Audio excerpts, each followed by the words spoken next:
परमेश्वर ने मूसा और हारून को एक लाठी जो चिन्ह के तौर पर दिया था, वो सदा सर्वदा मूसा के साथ थी। और फिरौन ने जिस जादूगरों और तंत्र मंत्र करने वाले को बुलाया था, उनके साथ भी एक लाठी थी जो अंत तक उनके साथ नहीं थी। हाय, मैं पास्टर मेरी डी क्रूज फिर एक बार आपके सामने, और हम देख रहे हैं सीक्रेट्स ऑफ द बाइबल।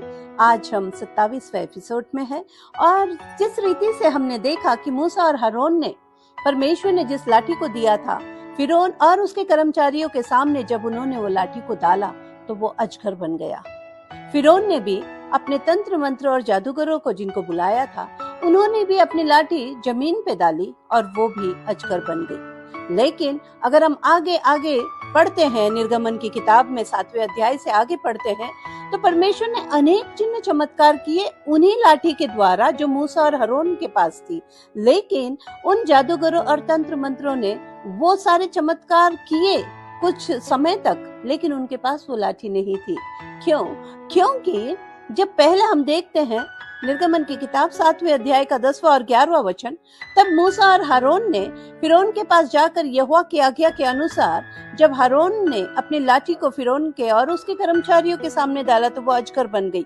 तब फिरौन के पंडितों और जादू टोना करने वालों ने भी ऐसा ही किया। लेकिन हम अगर आगे देखते हैं तो मिस्र के जादूगरों ने अपने तंत्र मंत्र के द्वारा वैसा ही किया, लेकिन उन्होंने अपने अपनी लाठी को डाल दिया, वे भी अजगर बन गए, पर हारून की लाठी ने उनकी लाठी को निगल दिया। हालेलुया।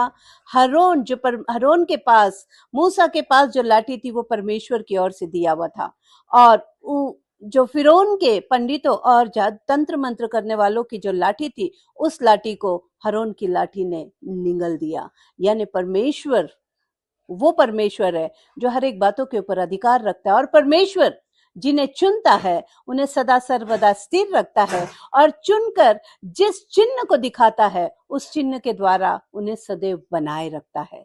हम परमेश्वर के चुने हुए लोग हैं, हम परमेश्वर के द्वारा बुलाए गए लोग हैं, हम सदा सर्वदा ठहरे हुए हैं, और हमारे लिए जो एक चिन्ह दिया गया है, पवित्र आत्मा, वो सदा सर्वदा हमारे साथ रहेगी। Thank you. Praise the Lord.